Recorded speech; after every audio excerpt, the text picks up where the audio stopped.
What is up, everybody? This is Mycophile Sage checking in here, and thank you for checking in to Sage's Intergalactic Nightclub again.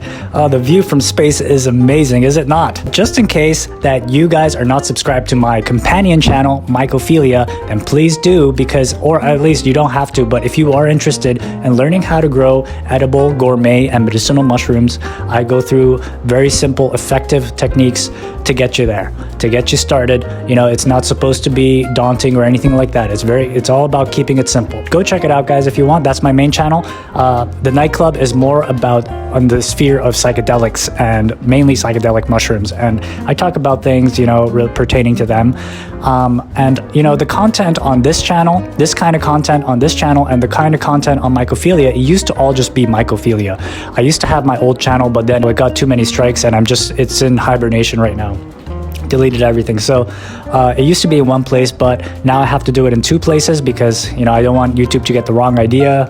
So that's what's going on here, guys. So check it out if you're interested. All right, so let's get into this video. So today's topic is I got a question from a guy called Chris, and thank you for your question, Chris. And his question was, does slower growing mushrooms equal more potency?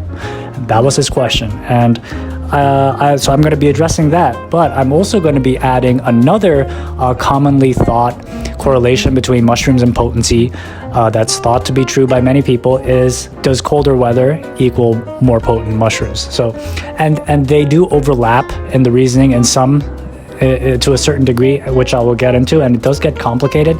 So I'm going to explore that today with you guys. So basically, this idea, I believe, of slower growing mushrooms equals more potency comes mainly from cubensis, which is the most commonly grown species, at least in home cultivation. So I'm going to be talking about cubensis. It comes from cubensis. That's why I'm going to be talking about cubensis, right?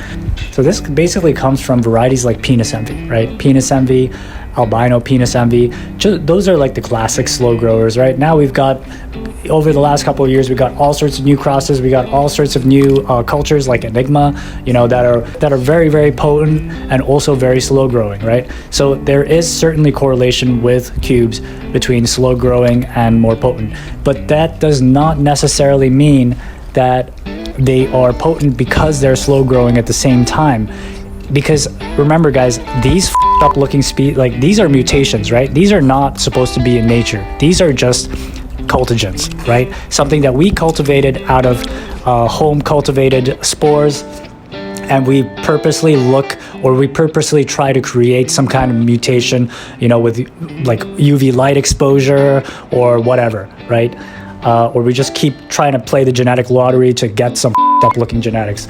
And so, you know, I think that is, personally, I think that's more of an important factor going into the potency, because, for example, if you take other mutated varieties, right, maybe albino mushrooms, they're mutated, but they don't look all up, right? At least the type, they're not that up looking. They look like regular cubes, but their potency is on par with regular cubes. So I think the idea that slow growing basically comes from just how mutated they are. The more mutated they are, the more potent they are, is the way I see it. Is there's nothing to indicate that it's really the slowness, the speed of growth that actually correlates to potency.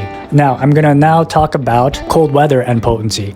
And this idea comes from the notion, basically, up until now, the most potent species of psilocybes, actually probably still even today, the most potent species of psilocybe are wood lovers that grow in the Pacific Northwest of North America. And basically cold weather mushrooms, they grow and fall in the cold, right? They're not tropical, you know, they grow in the Northern Hemisphere.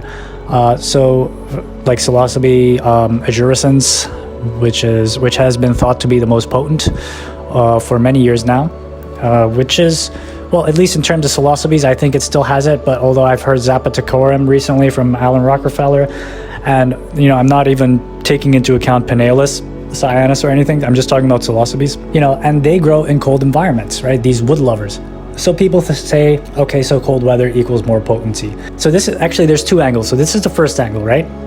It's because of species like Psilocybe cyanus and Psilocybe ajurescens, etc., and they grow in cold climates. The second avenue to look at this actually links back to what I was saying earlier about the slowness, right? About the speed, because colder weather in home cultivation of cubes, for example, equals slower growth, right?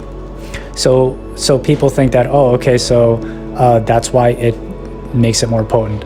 There's never really been any tests done on the potency, and you know, there's so many factors, because a lot of people are going from clones and multispore, etc., rather than isolates and monocultures. So you don't have the same product in each tub, right? Even if you're growing from a clone, there's all sorts of strains fruiting in there. You know, it's not just one strain. So that's why I'm hesitant to say that. And also, you could get completely, you know, very potent fruits, right, from regular cubes. You know, not mutated, but you could get very potent fruits just from multispore, and they could be very fast as well, right? They could be very fast, or they could be very slow, and they could have no potency. So, you know, that's why I can't say for 100% that the cause of potency is due to speed, because I feel a lot of it has to do with just the mutation itself. It's such a mutant. So how could we say that it is because it's slow that it's potent? Maybe it's because it's completely f***ed up and mutated that it's potent. So that's my thought on it. And to further support my point, look at species like Penaeolus cyanus again, right? They are very, very, very potent, more potent than the most potent cubes, right? But they don't grow slowly, they grow fast. When they're fruiting, they fruit fast. Look at Psilocybe azurescens or Psilocybe cyanus, back to those again, right? They don't take any longer than, I mean, they don't take nearly as long as Penis envy to actually fruit once they start fruiting. And again, with regular cubes, they could be slow, and they could be impotent, and they could be fast, and they could be very potent as well. So that's my thought. And the cold weather thing, I think it's just a species thing. You know, with, for example, you know, azurescens and stuff, I think they just happen to grow in colder places because, well, I guess I can't, because there's other species that grow in cold climates that are not necessarily nearly as potent as cyanus. Like, for example, Quebecensis. There's many species other than, you know, azurescens and, you know, cyanus, which are the most popular, that grow in the Pacific Northwest, for example, and not all of them are nearly as potent as that, but they grow in the same kind of climate. So I think it's just an oversimplification, and I think as time goes on and as we get more research into this, it'll start to elucidate on the reality of the situation. So anyways, guys, sorry guys, this is sort of all over the place, but I hope you got the essence of what I was trying to say. And thank you for watching. If you made it this far, a like and a comment makes Sage a very happy boy. So thank you for watching, guys. Mycophile Sage, checking out.